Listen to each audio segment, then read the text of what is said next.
त्वमादिदेवा पुरुषा पुराणा त्वमस्व विश्वस्य परम विधानम वेत्तासु वेद्यम च परम च धाम त्वया ततं विश्वमनंत रूप। वायु यम अग्निवर्णा शशांकः प्रजापतिस्त्वं प्रपितामहस्य नमो नमस्तेस्तु सहस्रकृत्वा पुनश्च भूयोऽपि नमो नमस्ते। वसुदेवसुतं देवं कंसचाणूरमर्दनं देवकी परमानंदम कृष्णं वंदे जगद्गुरुं कृष्णं वंदे जगद्गुरुं। आज की शुभ बेला में और शुभ लोगों के साथ में बैठकर भगवत गीता ज्ञान पर चर्चा का आनंद ले रहे हैं। और गीता ज्ञान में जितना खोते जाएंगे आप, उतना ही आपको विशेष आनंद प्राप्त होता जाएगा। गीता ज्ञान की विशेषता है, संसार में जो भी आनंद है वह गीता ज्ञान के आगे बहुत फीका है। वहाँ पर जहाँ पर मनुष्य को आनंद भाषित होता है वहाँ आनंद नहीं है, और जहाँ भाषित नहीं होता वहाँ आनंद है। जो संसार का आनंद है वो क्षणिक है, कुछ समय के लिए है, और जो भगवान का आनंद है वो सर्वत्र है, सर्वकालिक है। इसलिए श्री भगवान के आनंद में मनुष्य को खोना चाहिए, उसे विस्मृत नहीं करना चाहिए। यही जीवन का लक्ष्य है। चलते हैं आज के विषय की ओर। अध्याय संख्या 8 अक्षर ब्रह्म योग, श्लोक संख्या 7 के शेष विषय पर चर्चा हो रही है। श्री भगवान ने कहा कि तस्मात् सर्वेषु कालेषु माम नुस्मर युद्ध च मयि अर्पित मनोबुद्धि माम एव ऐसे संशय। हे अर्जुन, सभी काल में मेरे स्मरण करो और मेरा स्मरण करते हुए अपने युद्ध रूपी कर्तव्य कर्म का पालन भी करो। और मेरे में अगर आपने मन बुद्धि का अर्पण कर दिया तो संशय रहित होकर मुझको ही प्राप्त हो जाएगा। तो मन के अर्पण की बात हमने पिछले विगत सत्संग में रखी थी और वो व्याख्यापित हुई थी, और आज बुद्धि के अर्पण की बात रखेंगे।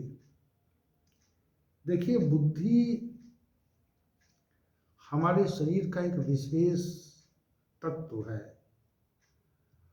और बुद्धि से ही विनिश्चय होता है। बुद्धि की जो वृत्ति है वो आध्यात्मिक भाषा में विकल्प कही जाती है। तो बुद्धि, मनुष्य की बुद्धि ही प्रत्येक कर्म का विनिश्चय करती है।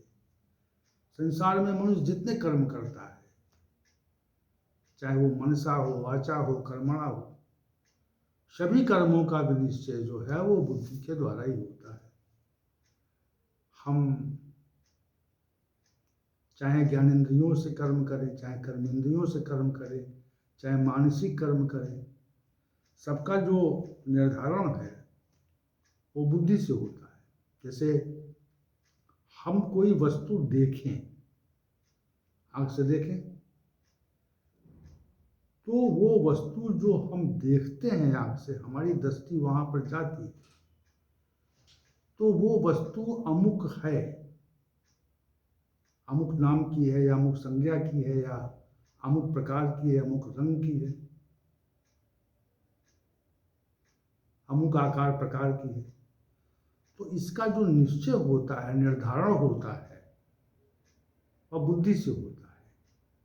बुद्धि के द्वारा ही निर्धारण उसका होता है। बिना बुद्धि के द्वारा हम किसी भी दृश्य का निर्धारण नहीं कर सकते। वैसे ही हम कानों से श्रवण करते हैं और कानों से श्रवण करने के बाद में हम जो कुछ कानों से श्रवण करते हैं वह ध्वनि के रूप में होता है। तो कानों से श्रवण करने के बाद में उसका क्या अभिप्राय है, इसका विनिश्चय बुद्धि से होता है। जैसे हम किसी विषय के बारे में जो कुछ भी जानते हैं, तो जो कुछ भी हम जानते हैं वह हमारी स्मृति में संचित रहता है। हम जो कुछ जानते हैं, हम संसार के विषय को जितना भी जानते हैं, जो कुछ जानते हैं, तो वो जो सारा का सारा विषय निश्चय है, समग्रता से, संपूर्णता से जो इकट्ठा होना है, वो हमारी स्मृति में रहता है। और स्मृति से बुद्धि जुड़ी होती है। तो वो बुद्धि जो है यह निश्चय करती है कि ये जो चीज कही गई है इसका क्या अभिप्राय है। जैसे बहुत से, जैसे कोई भाषा है और उस भाषा को हम न जाने, उसका हमें ज्ञान न हो, तो उस भाषा का हमें ज्ञान नहीं, अर्थात वो भाषा हमारी स्मृति में नहीं है। तो हमारी स्मृति में नहीं, तो हमारी समझ में नहीं आएगी, ज्ञान नहीं, हमारी स्मृति में वो नहीं है। तो जो कुछ भी स्मृति में मनुष्य की होता है, वह उसका जो निश्चय है वो बुद्धि के द्वारा होता है। तो हमने कोई चीज सुनी, तो सुनने के उपरांत जो निश्चय है, निश्चय का जो कार्य है वो बुद्धि करती है। प्रत्येक कर्मेंद्रिय को आदेश देती है बुद्धि। जैसे कहीं आपको भागना है, कहीं जाना है, तेजी से जाना है कि धीमे धीमे जाना है, कि उठना है कि बैठना है, कि लेटना है कि सोना है, कि भोजन करना है कि प्यास, ये सब कुछ विनिश्चय जो है वो बुद्धि का विषय है। समझिए आप, जितना भी निश्चय है संसार में वो सब बुद्धि के द्वारा ही होता है। निर्धारित करने वाला जो तत्व है वो बुद्धि है। अब मन के द्वारा जो विचारित विषय हैं वो बुद्धि के द्वारा ही निश्चित किए जाते हैं। सहज भाव कहें कि हमारा मन जो कुछ सोचता जाता है वो उसके बारे में बुद्धि जानती जाती है। मन के अंदर ऐसी कोई बात नहीं है जो बुद्धि न जानती।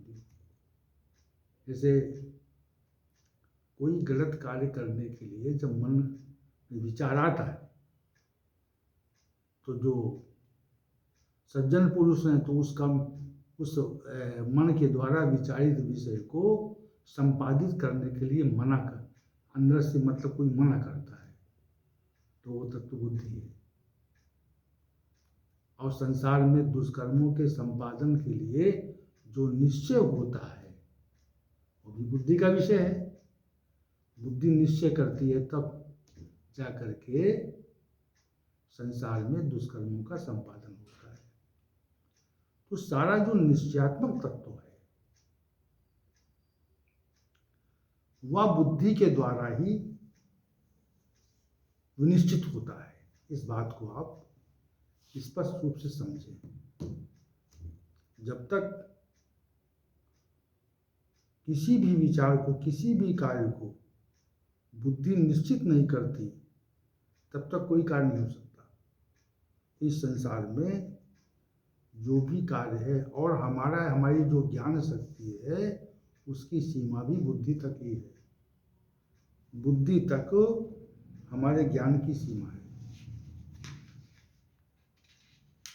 यानी ये कहें कि बुद्धि के अंदर ही ज्ञान समाहित है तो भी सही होगा, क्योंकि परमात्म तत्व या जीवात्मा का जो विषय है वो बुद्धि का विषय इसीलिए नहीं है कि बुद्धि उसके बारे में सोच नहीं सकती।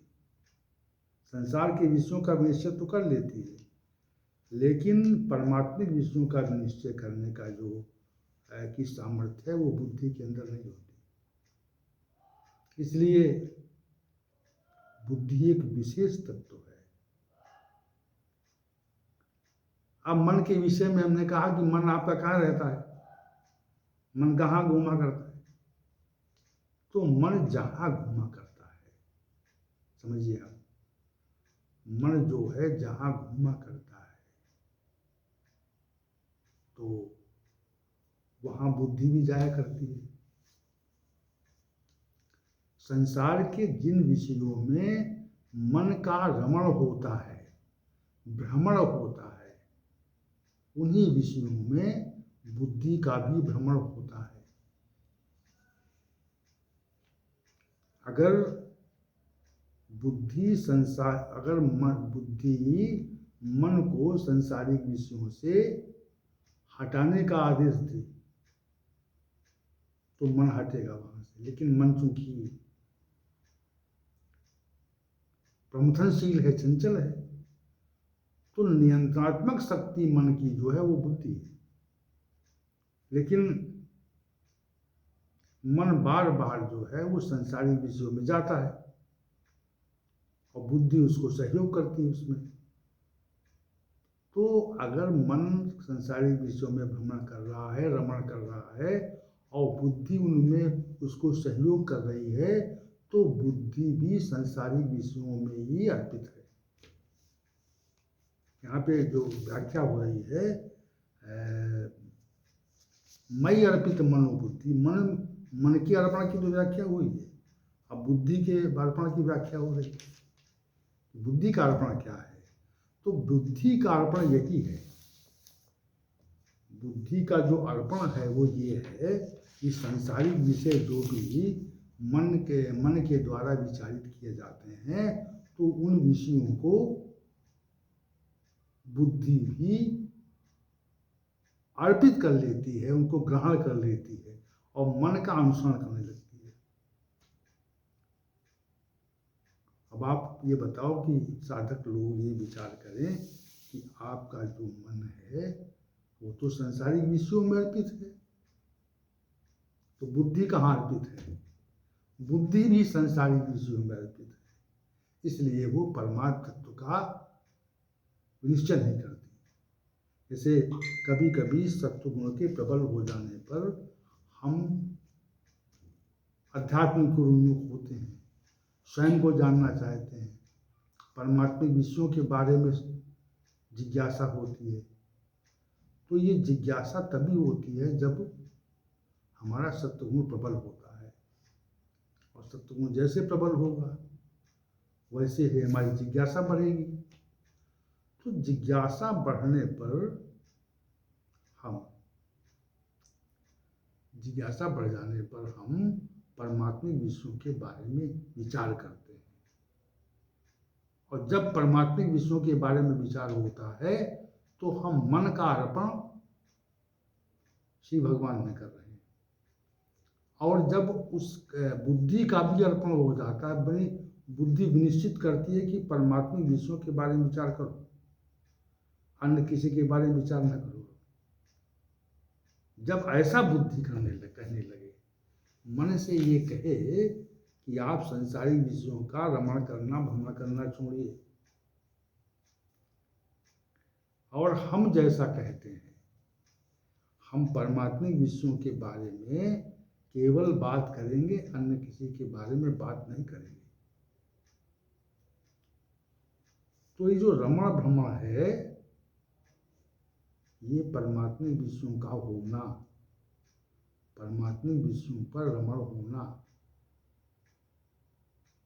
ये बुद्धि का श्री भगवान में अर्पण करना है। आप ये विचार करें बार बार कि हमारी बुद्धि अर्पित कहाँ है। तो जब विचार करेंगे आप तो ये पाएंगे कि हमारी बुद्धि जो है वो संसार में अर्पित है। संसार को हमने अपनी बुद्धि समर्पित कर दी है, और संसार में जब समर्पित कर दिए तो संसार के विषयों का निश्चय करते हैं। हम किसी भी अशास्त्रीय कर्म की ओर क्यों उन्मुख होते हैं? इसीलिए उन्मुख होते हैं क्योंकि हमने अपनी बुद्धि को का जो विनिश्चय है, विषय का जो विनिश्चय है, वह सांसारिक विषयों की ओर कर दिया है, और हम बार बार संसारिक विषयों का भी निश्चय करते हैं, इसका अभिप्राय ये है कि हमने अपनी बुद्धि को संसारिक विषयों के प्रति अर्पित कर दिया है, समर्पित कर दिया है। और ये जीवन पर्यंत होता है। कभी हम पद की लालसा में, कभी धन की लालसा में, कभी संपत्ति की लालसा में, कभी ऐश्वर्य की लालसा में, कभी प्रतिष्ठा की लालसा में हम अपना अर्पण, अपनी बुद्धि का अर्पण संसारिक विषयों में करते रहते हैं। तो ये संसारिक विषयों के प्रति बुद्धि का अर्पण है, अर्पित करना है। अब यहाँ पे जो श्री भगवान ने कहा कि मेरे में बुद्धि का अर्पण कर दो, तो जो भी विचार हो वो श्री भगवान के संदर्भ में हो, तो मन का अर्पण हो जाएगा। और फिर उसका जो भी निश्चय है वो बुद्धि के द्वारा साथ में होता है। मन को श्री भगवान के चरणार बिंदुओं से, उनके स्वरूप से न भागने देना। अर्पण की परिभाषा हम परिभाषित कर रहे हैं, अर्पित को परिभाषित कर रहे हैं। संसार को, संसार में संसार के विषयों का परित्याग कराना और वैसा 5 मिनट बात कर रहे हैं, कॉल बैक कर रहे हैं आपको 5 मिनट। तो संसार के विषयों में रमण कराना, रमण मन का होता है। तो मन का जब रमण होता है संसारिक विषयों के प्रति, तो बुद्धि उसको रोकती है। अगर रोकती है तो बुद्धि का जो अर्पण है वो परमात्मा में होने लगता है। विशेष बात देखिए है कि अहंकार नामक जो तत्व है, मन बुद्धि के साथ उसका भी प्रकरण आता है कि अहंकार का भी समर्पण हो श्री भगवान के चरणार बिंदुओं में। तो बुद्धि के साथ अहंकार का भी समर्पण होना चाहिए कि हमारा अस्तित्व नहीं है भगवान, हमारा अस्तित्व इस जगत में नहीं है। जो अस्तित्व है केवल आपका ही है। आपको ही हम अपना अहंकार और बुद्धि समर्पित कर रहे हैं। तो ऐसा निश्चय होने लगता है। तो ऐसा जब निश्चय होने लगता है तो ये मानना जाना चाहिए कि हमारी बुद्धि का जो अर्पण है वो श्री भगवान के प्रति हो रहा है। हमारे देखिए बहुत स्पष्ट बात ये है कि हमारे जो विचार चलते हैं, विचार का जो प्रवाह चलता है वो परमात्मा की तरफ हो जाए, और जब विचारों का प्रवाह परमात्मा की तरफ हो जाए तो वो विचार लगातार चले। इसके लिए बुद्धि को बिल्कुल सचेत और सजग रहना पड़ता है। वो बार बार से इंगित करती उधर नहीं जाएंगे आप। जैसे छोटे बालक को, जब छोटा बालक भागता है तो उसको हम लोग संभालने का प्रयास करते हैं, वो कहीं गिर न जाए, कहीं चोट न खा जाए। तो गिर न जाए, चोट न खा जाए, इसके लिए हम उसको संभालते रहते हैं। तो मन को आप बालक मान लो और बुद्धि को आप वो व्यक्ति मान लो जो उस बालक को संभाल रहा है, गिरने नहीं दे रहा है।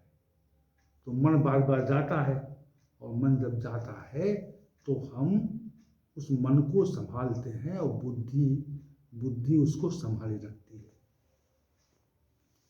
अर्पित कर देते हैं तो अर्पित हो गया। अगर हमारा मन अर्पित हो गया तो लगभग बुद्धि भी अर्पित हो जाती है।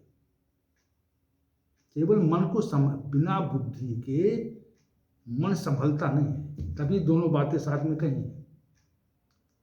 जो बात साफ जो कही है, मई अर्पित मनो बुद्धि, तो दोनों बातें क्यों कही? श्री भगवान ने जो दोनों बातें कही कि मेरे में मन को भी अर्पित करें, बुद्धि को भी अर्पित करें। इसमें अहंकार तत्व भी आ जाता है, अहंकार को भी अर्पित करें आप। वो बुद्धि के अंदर आ जाता है। मन से विचारण, बुद्धि से विनिश्चय, अहंकार से अहम भाव, मैंपन का भाव, ये तीनों भाव आ जाते हैं उसके अंदर। तो जो मई अर्पित मनोबुद्धि कहा, इसीलिए कहा है कि विचार जो चल रहा है उसका भी अर्पण श्री भगवान ने, और विचारों का जो विनिश्चय है और जो विषय है, परमात्मा का विषय है, वो भी बराबर विनिश्चित होता रहता है। तो एक एक तार चलता है, एक तार स्वरूप हम एक तार लेकर के चलते हैं कि हमारा अब मन और बुद्धि दोनों उसमें लग गए। देखिए, जहाँ भी मन बुद्धि जाता है, लगता है, तो वो विषय हमारी सज्ञानता में आते रहते हैं और हम उन्हीं में लग जाते हैं। फिर जहाँ आपकी मन बुद्धि जाए, तो जहाँ मन बुद्धि जाएगी वैसे विचार करेंगे, वैसा विनिश्चय करेंगे, वैसे आप बन जाएंगे। तो श्री भगवान ने कहा कि हमारा स्मरण करो, सब काल में स्मरण करने से आपकी जो मन बुद्धि है वो श्री भगवान में ही अर्पित हो जाती है। ये बात श्री भगवान कह रहे हैं। तो ये बात जो कही है, ये जो कहा है, इसमें साधना भी है कि देखिए, स्मरण करना है केवल श्री भगवान को। ये भाव प्रधान साधन है कि केवल आपको मन से श्री भगवान का अर्पण करना है, और अर्पण मन से स्मरण करना है। और केवल स्मरण कैसे होगा? मन बुद्धि को उसमें आप लगा दीजिए। स्मृति में जो विषय आएगा वो मन के माध्यम से आएगा, बुद्धि के माध्यम से आएगा। तो श्री भगवान का स्मरण करो लगातार, सब काल में। उनकी अच्छा ये होगा कि आप कोई उनकी उचित फोटो लगा आप सामने रख लीजिए, आप अपने साथ रखिए कोई दिन। तो जब फोटो साथ में रहेगी, जो उनकी झलक है वो आती रहेगी। अब श्री भगवान वैसे हैं, ये तो चित्रकारों का काम हो गया, लेकिन हम अगर वैसा बना देंगे तो उसी स्वरूप में उनको देखने लगेंगे। इस विषय में ज्यादा हमको अपनी बुद्धि नहीं लगानी चाहिए।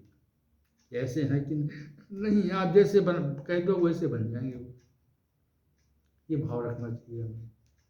तो हमारा कहने का अभिप्राय इतना है कि श्री भगवान ने जो कहा, इससे सब समय में हमारा स्मरण करो और अपने कर्तव्य कर्म का पालन भी करो, और अपनी मन बुद्धि को हमारे में अर्पित कर दो। अच्छी व्याख्या हुई। मन बुद्धि को अर्पित करके मेरा स्मरण करो और अपने कर्तव्य कर्म का पालन करो। अब इसका परिणाम क्या होगा ऐसा करने से? इसके परिणाम पर श्री भगवान ने कहा, माम एव ऐसे संशयम। संशय छोड़ दीजिए इसमें, आप इसमें कोई संदेह मत कीजिए। संदेह इसलिए न कीजिए कि जब ऐसा करेंगे, आप संसार में का स्मरण करेंगे, संसार में मन बुद्धि को अर्पित करेंगे तो संसार प्राप्त हो जाएगा, और हमारे मन बुद्धि अर्पित कर दोगे तो हम प्राप्त हो जाएंगे। इसमें संशय कहाँ पे है? इसमें संशयात्मक कोई बात नहीं है। इसमें सारी बात असंशयात्मक है। इसमें बहुत सरल भाव है। तस्मात् सर्वेषु कालेषु मां अनुस्मरेयुर्दिशा मयि अर्पित मनोबुद्धि मामेव संशयम्। मुझको ही प्राप्त होगा भाई, स्मरण करो। तो आप अपने कर्तव्य कर्म का पालन तो अवश्य करें, ये श्री भगवान का आदेश है, लेकिन साथ में अपने उनका स्मरण करते जाओ, अपने मन बुद्धि को उनमें समर्पित कर दो।